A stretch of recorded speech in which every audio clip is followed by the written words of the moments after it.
Hello friends, welcome back to the channel. आज बात करते हैं रिडेम्पशन ऑफ प्रेफरेंस शेयर के एडवांस प्रॉब्लम यानी कि फुल फ्लेश्ड क्वेश्चन पूरा होने वाला है जर्नल एंट्री के साथ बैलेंस शीट भी।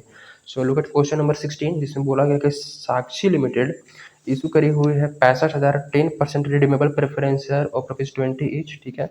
और 4.5 लाख इक्विटी शेयर 10 रुपये वाले हैं और preference share are redeemable on 1 April 2015। कब रिडेम्पशन का डेट दिया हुआ है? 1 अप्रैल 2015। इधर उसका बैलेंस शीट दे रखा है जिसमें बोला गया है क्या, शेयर कैपिटल है और रिजर्व एंड सरप्लस में देखो तो सरप्लस दे रखा है। Statement of profit and loss 9,20,000। बाकी current liabilities non current asset इधर करेंट एसेट में ये सब कुछ दे रखा है, ठीक है। नीचे बोला है रिडम्पशन के लिए प्रेफरेंस शेयर को रिडम्पशन के लिए क्या डिसाइड किया गया है कि इन्वेस्टमेंट को बेच दिया जाएगा 3 लाख में। अब बैलेंस शीट में देखो एसेट साइड में करेंट इन्वेस्टमेंट सेकंड पॉइंट में लास्ट सेकंड पॉइंट कैश के ऊपर इन्वेस्टमेंट दे रखा है 3,50,000। 3,50,000 को 3 लाख पे बेच दिया गया है, मतलब 50,000 का लॉस हुआ है इस पे, ठीक है। और to finance part of redemption, बाकी के लिए रिडम्पशन क्या किया जाएगा कि statement of profit and loss का यूटिलाइज किया जाएगा, उसमें से 3 लाख को छोड़ देना है। प्रॉफिट एंड लॉस में जितना बैलेंस होगा 3 लाख को छोड़ के बाकी को यूटिलाइज करना है। और उसके बाद अगर पैसे की और कमी होगी तो सफिशिएंट इक्विटी शेयर 10 रुपये वाले इशू किए जाएंगे एट 2.50 रुपीज़ पर शेयर प्रीमियम पे, ठीक है, बैलेंस फंड को रेज करने के लिए। और एज्यूम किया गया है कि जो इशू हुआ है वो फुल्ली सब्सक्राइब और प्रेफरेंस से रिडीम हो चुका है on due date, pass interest and make balance sheet. Okay, तो बहुत ही सिंपल सा क्वेश्चन है। सबसे पहले यहाँ थोड़ा वर्किंग देख लेते हैं इसका क्या क्या कैलकुलेशन होगा। तो बैलेंस शीट में देखोगे तो 65,000 प्रेफरेंस शेयर है, ठीक है। 65,000 प्रेफरेंस शेयर है, 10% रिडीमेबल प्रेफरेंस शेयर है, ठीक है, ऑफ ₹20 ईच, करेक्ट है, ऑफ ₹20 ईच। तो इसका टोटल बैलेंस कितना बनता है? 13 लाख। 13 लाख हमें क्या करना है? रिडीम करना है, ठीक है, कोई दिक्कत नहीं है। अब देखो कि हमारे पास प्रॉफिट एंड लॉस में कितने पड़े हुए हैं? 9,20,000। ओके, 9,20,000 प्रॉफिट एंड लॉस में पड़े हुए हैं। और 3,50,000 के इन्वेस्टमेंट को, ये इन्वेस्टमेंट था, 3,50,000 के इन्वेस्टमेंट को कितने पे बेचा है? 3 लाख पे सेल किया है, ठीक है। तो एक्चुअली 50,000 का यहाँ पर क्या हुआ है? लॉस हुआ है, ठीक है। 50,000 का लॉस हुआ है ना, मानते हो? तो 50,000 के लॉस को इस प्रॉफिट एंड लॉस से माइनस कर दिया जाएगा। 50,000 के लॉस को इस प्रॉफिट एंड लॉस से माइनस कर दिया जाएगा। उसके बाद बचेगा 8,70,000, ठीक है। 8,70,000 प्रॉफिट एंड लॉस का बैलेंस, ये लॉस वाला माइनस हो गया, ठीक है। 8,70,000 में से अब देखो क्या किया है, अब क्या बोला है कि 3 लाख को छोड़ के बाकी पैसों को यूटिलाइज कर लेना है। तो इसमें से 3 लाख को क्या करेंगे? माइनस कर देंगे, छोड़ देंगे, ये है लीव वाला, लीव कर देंगे। बाकी यानी कि 5,70,000 को यूटिलाइज किया जाएगा रिडेम्पशन पर्पस के लिए। अब आउट ऑफ प्रॉफिट से रिडेम कर रहे हैं तो इसको बनाया जाएगा CRR, कैपिटल रिडेम्पशन रिजर्व। अब सोच रहे होगे कि इस 3 लाख का क्या हुआ, तो इस 3 लाख सेल करके बैंक में पैसे आ गए। इसका लॉजिक अभी थोड़ी देर में समझाता हूँ कि इसका लॉजिक क्या है। तो टोटल अगर 13 लाख रिडम करने हैं, ठीक है, 5,70,000 का हो गया CRR, ये है कैपिटल का पैसा, ठीक है। 5,70,000 का CRR बन गया। तो और कितने न्यू इशू करने पड़ेंगे? तो और न्यू इशू करने पड़ेंगे 13 लाख माइनस 5,70,000, 7,30,000। और हमें 7,30,000 का न्यू इशू करना पड़ेगा, न्यू इशू, ठीक है, न्यू इशू करना पड़ेगा। अब शेयर कितने होंगे देखो, अब जो इशू हुआ है of ₹10 each, of ₹10 each eight 2.50 premium, ठीक है। तो ध्यान से देखोगे तो ये 2.50 जो है ना, ये प्रीमियम का पैसा है। कैपिटल को रिडीम करने के लिए हमें 7,30,000 का कैपिटल चाहिए, 7,30,000 का कैपिटल चाहिए। तो इस प्रीमियम को छोड़ देंगे, प्रीमियम का पैसा कैपिटल को रिडम्पशन करने के लिए यूटिलाइज नहीं किया जाता, प्रीमियम का पैसा प्रीमियम देने के लिए किया जाता है, राइट।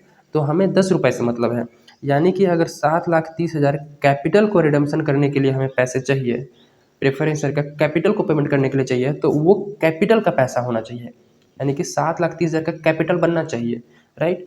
तो इसको 10 रुपये का एक शेयर है तो 10 से डिवाइड करो, यानी कि 73,000 शेयर इशू होंगे, तब ना 7,30,000 कैपिटल में ट्रांसफ़र किया जाएगा और 7,30,000 कैपिटल क्रिएट होगा और 7,30,000 का न्यू इशू हो जाएगा और 5,70,000 का CRR, तो दोनों मिला के 13 लाख बैलेंस अवेलेबल हो जाएगा, जिसके और उसके बाद हम क्या कर सकते हैं? कैपिटल को रिडीम कर सकते हैं, प्रेफरेंस शेयर को रिडीम कर सकते हैं।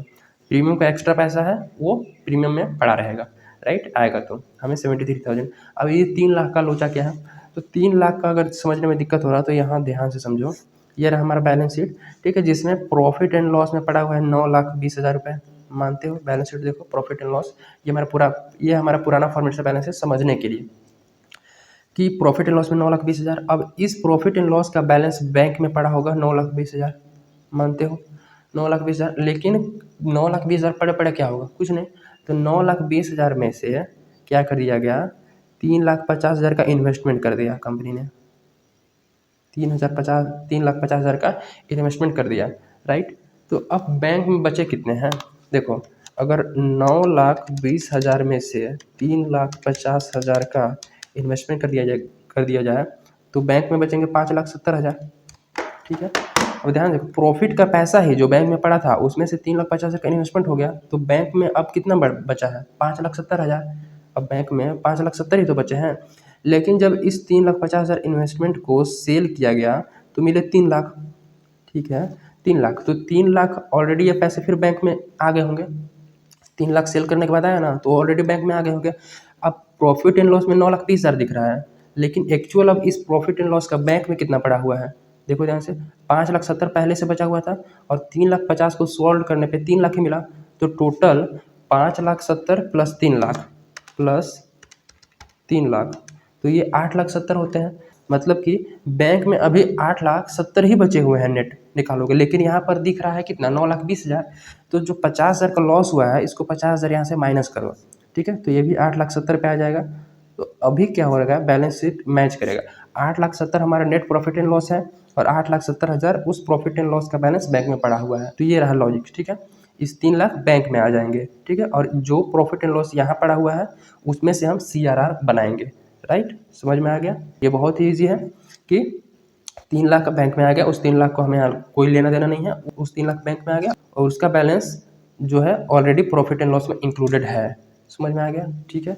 सो अब क्या करना है, एंट्री करना है फटाफट। तो मेन ट्रीटमेंट हमारा यहाँ है, जिसमें से 5,70,000 का तो CRR बनाएंगे प्रॉफिट एंड लॉस से, 3 लाख को छोड़ने के लिए बोला था, 3 लाख छोड़ दिए हैं, और बाकी 7,30,000 का न्यू इशू करेंगे। Okay, so let's jump to the journal entries. तो ये रही हमारी जर्नल एंट्री, ठीक है, जिसमें सारे ट्रांजेक्शन कब हो रही है, डेट बता रखा है 2015 का 1 अप्रैल को, ठीक है। तो एक बार डेट डालो और सबके लिए अप्लाई हो जाएगा, ठीक है। तो सबसे पहले पॉइंट में क्या बोला है कि to sell investment for 3 lakh, 3 lakh के इन्वेस्टमेंट को बेच दिया, ठीक है। तो बैंक में पैसे आए होंगे, तो बैंक अकाउंट डेबिट, और कहाँ से, इन्वेस्टमेंट से, to investment account, investment account. Investment कितना था, 3,50,000, 3 लाख तो बैंक में आए होंगे, ठीक है। तो और बाकी लॉस ऑन सेल हो गया, loss on sale of investment, debit 50,000, ये लॉस हो गया, राइट। अब इस लॉस को कहाँ, प्रॉफिट एंड लॉस से माइनस करना पड़ेगा, ठीक है। तो ये लिख दो, बीइंग इन्वेस्टमेंट सोल्ड, देन जो लॉस हुआ उसको प्रॉफिट एंड लॉस में ट्रांसफर करो, तो profit and loss account debit हो जाएगा 50,000 से कम, प्रॉफिट एंड लॉस अकाउंट 50,000 से कम हो जाएगा, तो डेबिट हो गया टू किसके चलते, लॉस ऑन इन्वेस्टमेंट। वहाँ पास हम डायरेक्टली माइनस किए थे, तो एंट्री में इस टाइप से माइनस होगा 50,000, क्योंकि प्रॉफिट एंड लॉस का बैलेंस क्रेडिट होता है और डेबिट कर दोगे तो ऑलरेडी 50,000 माइनस हो गया, ठीक है। Being loss transfer to statement of profit and loss account, ठीक है, लॉस को ट्रांसफर कर दिया गया है। अब हमें क्या करना है, CRR क्रिएट कर लो, राइट। तो CRR क्रिएट करने की entry simple, statement of profit and loss account, statement of profit and loss account debit to CRR capital redemption reserve. अब देखो यहाँ से CRR कितने का बनाना था, हमने निकाला कितना था, तो यहाँ ध्यान से देखोगे तो CRR हमें 5,70,000 का बनाना था और न्यू इशू 7,30,000, तो 5,70,000 का तो CRR बना देंगे। तो लुक एट यार, 5,70,000 CRR में आ जाएगा, 5,70,000 और ये 5,70,000, right, 5,70,000 CRR, being CRR created for redemption, okay. और देन अब न्यू इशू भी करना है, तो बैंक से पैसे आएंगे, bank account debit to equity share capital account. ध्यान से देखो, 73,000 शेयर इशू करने थे, हमने निकाला था ना, हमने निकाला था यहाँ पास 73,000 शेयर इशू करने हैं, जो कि 10 रुपये की एक है और प्रीमियम पे भी इशू किए जा रहे हैं। तो ध्यान से देखो यहाँ 73,000 से तो ये कैपिटल में पैसा आएगा 10 रुपये के हिसाब से 73,000 शेयर पर। 7,30,000 का तो कैपिटल क्रिएट होगा, राइट। अब जो एक्स्ट्रा पे इशू किया गया है तो सिक्योरिटी प्रीमियम का ना पैसा आएगा, तो securities premium reserve account, securities premium पे इशू किया गया है तो प्रीमियम को इग्नोर नहीं करना है, right. Security premium reserve account, तो ये हो जाएगा 73,000 इंटू 2.5। 73,000 2.5 के हिसाब से मल्टीप्लाई करोगे तो 1,82,500 आएगा। 1,82 ये 500, ओके। देन इन सबको जोड़ोगे तो इन दोनों को जोड़ोगे तो 9,12,500, 9,12,500 ये टोटल पैसे बैंक में आ जाएंगे, ओके। तो यहाँ पर लिख देना being 73,000 equity share issued at 2.5% premium. Then ये रही पूरी, जिसमें हमें CRR बना लिया और कैपिटल का पैसा आ गया, ठीक है। अब हम रिडम्पशन के लिए क्या है, एलिजिबल है। रिडम्पशन के लिए एलिजिबल है, हमने ऑलरेडी सेक्शन 55 को कंप्लाई किया है, फुलफिल कर लिया है, ठीक है। ध्यान से देखोगे तो 13 लाख पेमेंट करना है, ठीक है। 13 लाख पेमेंट करना है, जिसमें से 3 लाख तो बैंक में आ चुके हैं सेल करने से, और टोटल पैसे 9,12,000 आ चुके हैं न्यू इशू से। पैसे आ चुके हैं ना, बैंक में आए ना पैसे, बैंक में पैसे आ गए हैं। टोटल 9,3 12,12,500 पैसे हो चुके हैं, और पहले से बैंक में पड़ा है 6 लाख, ठीक है। तो पैसे काफ़ी सफिशिएंट हो गए हैं, अब we can easily redeem preference share. तो नेक्स्ट एंट्री ड्यू की करते हैं, तो 10% redeemable preference share capital account debit, 10% redeemable preference share capital account debit, preference share capital account debit 13 lakh to 10% redeemable preference share holder account. Redeemable आपको full form में लिखना है preference share holder account debit. मैं बोल रहा हूँ, you can easily understand. ये debit नहीं होगा, 13 लाख ये प्रेफरेंस शेयर होल्डर को ड्यू होगा। तो being 10% redeemable preference share due for redemption, redemption के लिए ड्यू कर दिया गया है, राइट। अब क्या करते हैं, सिंपल बैंक से पेमेंट कर देते हैं। तो 10% redeemable preference share holder account debit 13 lakh देने थे, right. 13 lakh to bank account, bank से पैसे पेमेंट कर दो, बैंक में ऑलरेडी पैसे काफ़ी थे, 13 लाख, ठीक है। Being 10% redeemable preference share redeemed, okay, redeem हो चुका है। अब क्या करना है, क्वेश्चन में देखो, एंट्रीज के बाद रिडम्पशन के बाद हमें क्या करना है, बैलेंस शीट भी बनानी है। तो बैलेंस शीट बनाने का सिंपल तरीका है, क्वेश्चन देखो, क्वेश्चन में जैसा बैलेंस शीट बोला है सेम वैसे ही बैलेंस शीट बनाना है एज पर सेक्शन 129। हमें कंपनी का balance sheet as per section 129 के हिसाब से बनाना है वर्टिकल फॉर्मेट में। तो पूरा क्वेश्चन के हिसाब से बनाओ, क्वेश्चन में भी वही सेम बैलेंस शीट दे रखा है, उसी के हिसाब से हमें बनाना है। तो बना देते हैं। तो सिंपल ये रहा बैलेंस शीट का फॉर्मेट, जिसमें पर्टिकुलर और इधर नोट नंबर होता है और इधर अमाउंट, ठीक है। तो क्वेश्चन में देखोगे सबसे पहले क्या है, इक्विटी एंड लायबिलिटी। आपको ज़्यादा दिमाग लगाने की जरूरत नहीं है, इक्विटी एंड लायबिलिटी पूरा लिखोगे आप लोग। इक्विटी एंड लायबिलिटीज के अंदर पहला में क्या होता है, शेयर होल्डर फंड, पहला share holder funds. Share holder funds के अंदर आता है शेयर कैपिटल, इसके ए पॉइंट में डालो शेयर कैपिटल। अब शेयर कैपिटल में कितना शेयर है उसको दिखाया जाता है, चाहे प्रेफरेंस हो चाहे इक्विटी हो। अब क्वेश्चन में तो देखोगे प्रेफरेंसर है, लेकिन हमें यहाँ पास प्रेफरेंसर नहीं दिखाना है, क्यों, क्योंकि वो तो रिडीम हो चुका है ना, वो हट चुका है, खत्म हो चुका है, यहाँ से हटा देना है। तो बचेंगे इक्विटी शेयर। अब देखो इक्विटी शेयर पहले से कितने हैं, 4,50,000 10 रुपये वाले, तो 4,50,000 इक्विटी शेयर। 4,50,000 पहले क्या है। अब हमने नया कितना इशू किया है, अब हमने नया कितना इशू किया है, 73,000 और इशू किया है ना, 73,000, तो हो कितने गए, तो देखो ध्यान से 4,50,000 प्लस 73,000, ठीक है। तो टोटल शेयर कितने हो गए, 5,23,000 इक्विटी शेयर ऑफ ₹10 ईच, 10 रुपये के हैं, ठीक है। तो ये हो जाएगा, देखो इतने शेयर हैं और 10 रुपये के हैं, तो कितने हो जाएंगे, ये हो जाएंगे 52,30,000 हो जाएंगे, 52,30,000 के शेयर हो जाएंगे। ये पहले से था और ये न्यू इशू, राइट। तो ये 52,30,000 10 रुपये वाले प्री हो गए। एंड सेकेंड पॉइंट में क्या है, reserve and surplus.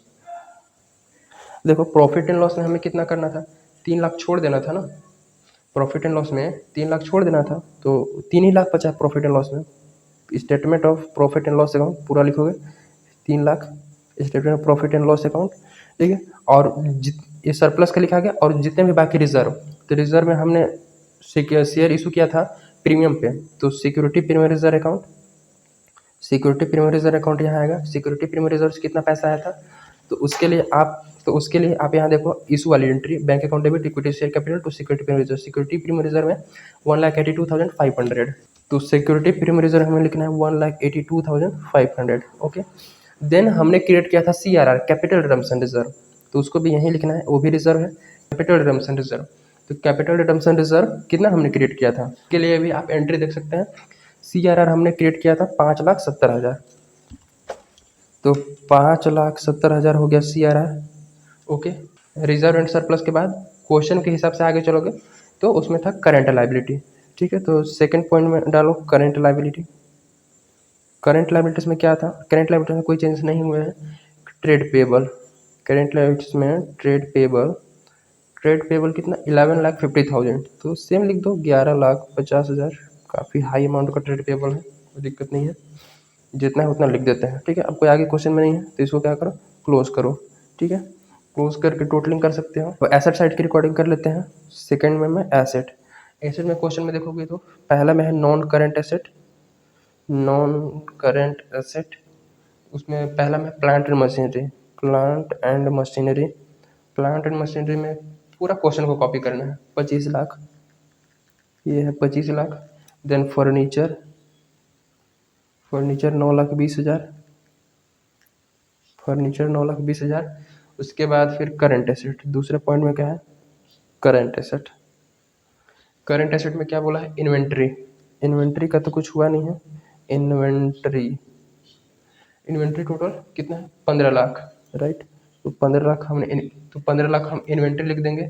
Then trade receivable, trade receivable, trade receivable कितना है 21 लाख माइनस प्रोविज़न 1 लाख, तो 21 लाख लेस करेंगे प्रोविज़न, प्रोविज़न मतलब डाउटफुल डेट, ये हमारे पैसा।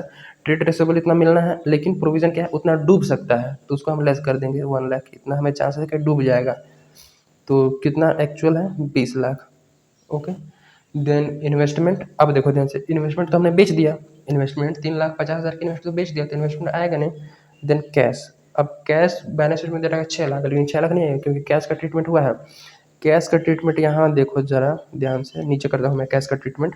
यहाँ पे कैश था total 6 lakh, right, plus investment बेचे थे तो 3 लाख आया था, आया था ना, प्लस शेयर इशू किए थे, शेयर भी इशू किए थे, तो शेयर इशू किए थे तो टोटल बैंक में कितना बैलेंस बढ़ा था, तो यहाँ देखो जब शेयर इशू किए थे तो टोटल बैंक में 9,12,500, तो बैंक बैलेंस बढ़ गया होगा 9,12,500 से, ठीक है। माइनस 13 लाख पेमेंट भी तो कर दिया प्रेफरेंस शेयर होल्डर वाला को, 13 लाख पेमेंट कर दिया, तो उसके बाद नेट एक्चुअल बैंक में कितना बचा है, तो लुक एट हियर। तो यहाँ पे अगर ध्यान से देखोगे तो 6 लाख प्लस 3 लाख प्लस 9,12,500, 9,12,500, 9,12,500 और माइनस करना है, तो माइनस कर देंगे 13 लाख, ये आ जाएगा 5,12,500। टोटल बैलेंस अभी बैंक में कितना पड़ा है 5,12,500, तो यहाँ लिखो बैंक कैश में